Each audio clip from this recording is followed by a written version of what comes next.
Às vezes, boas ideias não vão para frente simplesmente porque ninguém as compartilha. Mas para mudar isso, a Assembleia Legislativa está ouvindo a sociedade e levando as boas ideias ao plenário. E agora, quer saber como você gostaria de melhorar Mato Grosso? Acesse al.mt.gov.br/propostas ou as redes sociais para contar as suas ideias que merecem ganhar vida. Assembleia Legislativa de Mato Grosso. Você participa, a mudança acontece.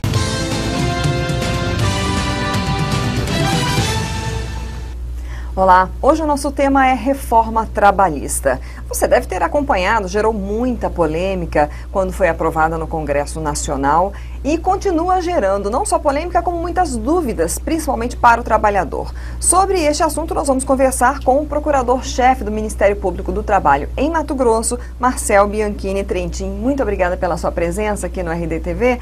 Vamos já iniciar com a seguinte questão. Quem foi beneficiado com essa reforma trabalhista que foi aprovada? Bom dia, eu que agradeço mais uma vez pelo convite, é sempre muito bom estar aqui com vocês e principalmente para falar de um tema tão importante que é a reforma trabalhista. Com certeza logo se vê que a reforma trabalhista atendeu a classe empresarial, né? E o inconformismo daqueles que realmente defendem os direitos sociais, ele passa pela noção de democracia, de como foi feita essa reforma. Então, todo um processo legislativo, dentro do Poder Judiciário, dentro do Poder Executivo, nós temos detalhes democráticos, né, de como são elaboradas as normas. Até no Judiciário, quando vai julgar um caso muito importante, temos audiências públicas para ouvir aqueles atores sociais que serão impactados com aquelas decisões. Então, aqui, o mais importante que a gente queria trazer é a democracia na elaboração da norma. Uhum. A democracia na elaboração da norma, ela ouve aqueles atores sociais que vão sofrer o impacto daquela reforma, daquela legislação, ou então que defendem, como no caso do Ministério Público do Trabalho, que defendem a ordem jurídica na área trabalhista. Isso efetivamente não foi feito, né? A reforma trabalhista, ela foi imposta, da forma como foi feito o projeto, ele foi aprovado, sem emenda, sem nada, e o Ministério Público do Trabalho fez suas notas técnicas com um estudo bastante aprofundado de normas constitucionais, de normas internacionais, experiências em outros países que foram afetados pela reforma, né, em que precarizou o direito do trabalho e não garantiu o desenvolvimento nacional. Uhum.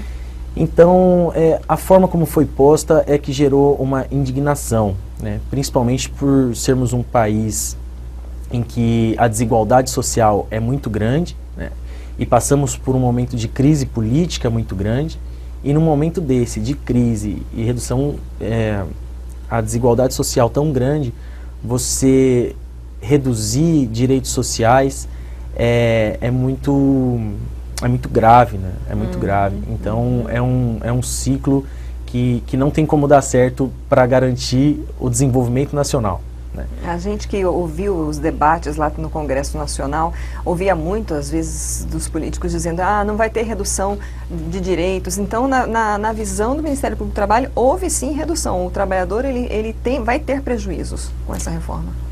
Vai ter prejuízo, vai ter prejuízo.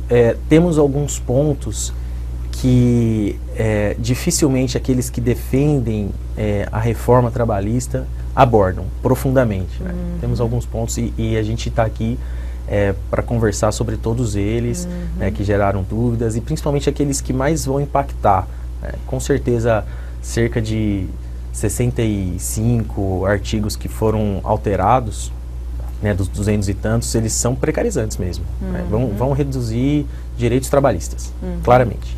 Vamos apontar então alguns, que inclusive o senhor nos mandou algumas sugestões, inclusive desses direitos, para a gente comentar aqui e esclarecer para o internauta. Então, por exemplo, a prevalência do negociado sobre o legislado. O que isso significa? Como era antes e como fica a partir de agora? Então, essa alteração, se a reforma trabalhista fosse uma revista, essa alteração ia estar estampada na capa, assim, que manchete, né? É a mais grave de todas, na verdade. Por quê? Para a gente falar sobre isso, a gente precisa primeiro falar sobre como funciona o nosso sistema sindical, né? Nós temos aí, basicamente, alguns resquícios do corporativismo italiano de Mussolini, que foi quando foi feita a criação da nossa norma, a criação dos sindicatos no Brasil e tudo mais. Desses resquícios, nós temos 3 pontos a serem abordados aqui para que todos entendam o porquê que é precarizante. Nós temos a questão da contribuição sindical obrigatória, que é aquele imposto sindical, né, que a reforma veio e retirou. Nós temos a questão da unicidade sindical e a questão da agregação dos trabalhadores, né, agregação do sindicato por categoria. Então, esses três resquícios do corporativismo, eles vão contra a liberdade sindical. Então, se você tem... isso é uma intervenção do Estado nos sindicatos. Então, você tem a unicidade sindical, significa o quê? Não pode ter mais de um sindicato por determinada base territorial em relação à mesma categoria. Então, é obrigatório que se tenha somente um sindicato naquela região para para defender aqueles trabalhadores. Então, se você retira somente um desses resquícios, você não faz uma reforma do jeito que ela deveria ser feita. Porque você retirando somente a contribuição sindical obrigatória, você diminui a força de vários sindicatos, né, sem dar um terreno para que eles possam ser livres, né, se organizarem para ser livres, para que o trabalhador possa, então, também se identificar com aquele sindicato, né, que possa ter ali uma disputa entre sindicatos e o trabalhador, eu quero me filiar a esse sindicato porque ele efetivamente me representa. E é isso que sempre se busca quando se fala de sindicato. Representatividade. O trabalhador, ele só vai se filiar ao sindicato se ele se sentir representado. Se ele não se sentir representado, ele não vai se filiar. E agora, como que fica isso? O sindicato, ele perdeu a sua contribuição, ele vai perder a força, mas mesmo assim o trabalhador não vai ter a escolha de qual sindicato ele vai ser representado ali naquela base territorial, porque a unicidade está aqui. Continua, né? Continua. Então, a prevalência do negociado sobre o legislado, ele passa sobre isso. Agora nós temos aqui uma norma coletiva, né, que vai prevalecer sobre aquela lei posta num ambiente sindical que foi totalmente alterado, né, parcialmente alterado por aquilo que era interesse dos empresários em alterar, e que não foi feita a reforma sindical de forma discutida. Né? Os atores sociais disso não foram ouvidos, os sindicatos não foram ouvidos em relação a isso. Quer dizer, foram ouvidos, mas efetivamente não foram levados a sério para essa discussão. Então, na verdade, essa norma ela enfraqueceu o sindicato como uma entidade representativa que muitas vezes, muitos casos, as empresas elas só cumprem as normas porque tem ali uma força sindical, um acordo coletivo, né? Então, na verdade, hoje ela vai se prevaler disso, vai utilizar disso aqui e falar, olha, eu vou fazer a combinação aqui direto com o meu empregado. E aí isso vai prevalecer sobre essas normas e até sobre a lei, é isso? Na prática? Na prática é isso. Então, simplificando assim para as pessoas entenderem? Na prática assim, nós já tínhamos as normas coletivas, que são os acordos coletivos e as convenções coletivas, e elas já valiam frente à lei. Então, como que funcionava? Nós tínhamos ali um acordo ou convenção coletiva e tínhamos a lei. Essas normas coletivas, elas serviam para quê? Para adequar a situação daquela categoria à realidade deles. Né? Então, ela já podia, inclusive, retirar alguns direitos. Por exemplo, a norma coletiva, ela podia reduzir o salário em momentos de crise. Era permitido que fizesse isso. Né? Então, isso é uma adequação. O que nós temos hoje é a possibilidade expressa na lei de uma redução total de direitos por norma coletiva. Né? Existe, e é previsão mesmo, está escrito lá na CLT agora, que não haverá a nulidade de uma norma coletiva se ela somente reduzir direitos e não conceder nenhum, porque como que era antes? Existia uma análise da norma para ver se ela era, no seu todo, compatível, um sistema de freios e contrapesos ali. Você retirou esse benefício, mas você concedeu esse, né? Então ela tinha que ser equilibrada sob pena de nulidade. E hoje não. Todos aqueles direitos elencados, né, na CLT que podem ser objeto de alteração, né, de pactuação, eles podem simplesmente serem todos reduzidos. Nós podemos ter então uma norma que reduza todos os direitos abaixo da lei. Sem compensar nada. Sem compensar nada. Sem compensar nada. Uma outra questão aqui que foi pontuada. A Justiça do Trabalho não poderá anular o contrato de autônomo, ainda que trabalhe de modo exclusivo e contínuo, né, caso observadas as formalidades legais. Digamos aí, a pessoa então ela tem um contrato autônomo, a gente sabe que existe às vezes muita simulação, né, de contratos para que a pessoa seja autônoma, mas aí tem todas as características de um vínculo, né, mas aí a partir de agora, isso não seria uma legalização, entre aspas, da pejotização da pessoa ser contratada como empresa ou como autônomo e não ter os seus direitos garantidos? Com certeza. E por isso que a gente fala de ouvir os atores sociais, né? O Ministério Público do Trabalho e a Justiça do Trabalho já lutaram tanto contra isso, contra a pejotização. Teve vamos dizer assim, uma limpa tão grande há uns 10 anos atrás contra isso, que era muito mais comum.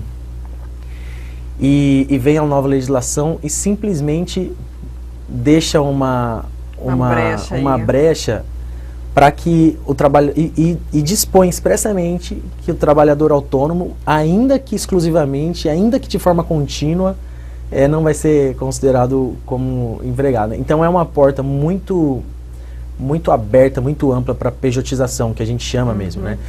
Então, e qual que é o problema disso? O problema disso é a redução de direitos sociais. O autônomo, ele não tem garantido nenhum daqueles direitos fundamentais previstos na Constituição da República, né?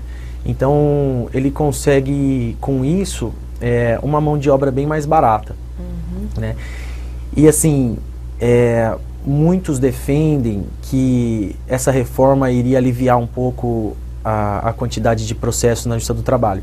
Essa é uma mudança que vai triplicar os processos na Justiça do Trabalho. Vai triplicar, porque a partir de agora vai ter muito mais fraude e aí o juiz vai ficar naquela aquele processo tão difícil do juiz do trabalho de saber ali como que foi a fraude, a relação, enfim. E é mais difícil de produzir provas, inclusive, nesse sentido, sim, né? Quando há uma fraude, né? A questão do trabalho intermitente também foi uma outra polêmica, né? Que foi trazida aí pela reforma, permitindo que o empregado fique sem trabalho, sem remuneração. Gostaria que o senhor comentasse um pouquinho essa questão. Como vai funcionar esse trabalho intermitente? Então, é exatamente da forma como está prevista, né? Permite que o empregado fique sem trabalho, sem remuneração por alguns longos períodos. O que mais preocupa nessa questão do trabalho intermitente é a ausência de segurança do trabalhador, né? Vamos dizer assim, que ele pode ter um projeto de vida para 3 dias, né? Daqui para 3 dias. A partir dali ele não sabe como que vai ser, se ele vai trabalhar, se ele não vai trabalhar.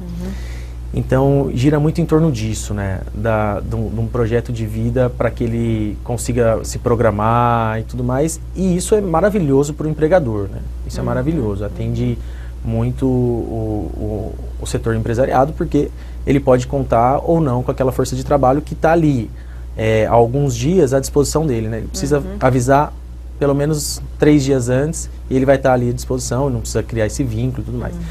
Então, isso traz uma insegurança para o trabalhador muito grande, né? Isso não gera, vamos dizer assim, uma rotatividade econômica interessante até para a economia, né? Porque é aquele ciclo natural das coisas, né? Se nós temos pessoas recebendo um bom salário, nós temos pessoas consumindo e nós temos a economia girando, e se você tem pessoas em situação degradante, não trabalhando, e aquilo não gera riqueza. É um ciclo natural de economia, na verdade, né? Então, essa questão do trabalho intermitente passa muito por isso, assim, de projeto de vida, de formalizaram algo, mas que é uma formalização precarizante, precária. sabe? Precária, E aí, no caso, certamente vai acontecer de muitas empresas demitirem os seus funcionários, esperarem aquele prazo que agora a lei, quantos meses que é para a pessoa, para poder depois contratar como intermitente? A senhora acredita que vai ter esse movimento aí? O prazo é 6 meses, né? Que não pode recontratar a pessoa? Eu acredito, eu não me recordo agora exatamente o prazo, mas existe esse prazo e para que eles dispensem, né? Para que não ocorra isso de forma imediata, né? Que dispense e contrate novamente.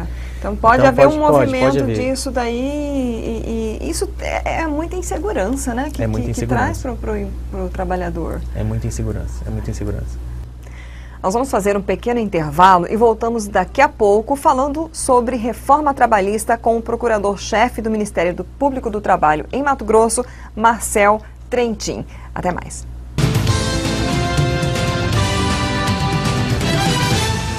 Criar projetos para beneficiar a população. Isso é de lei. Representar a população defendendo os seus direitos. Isso é de lei. Fiscalizar as obras e a administração pública. Isso é de lei.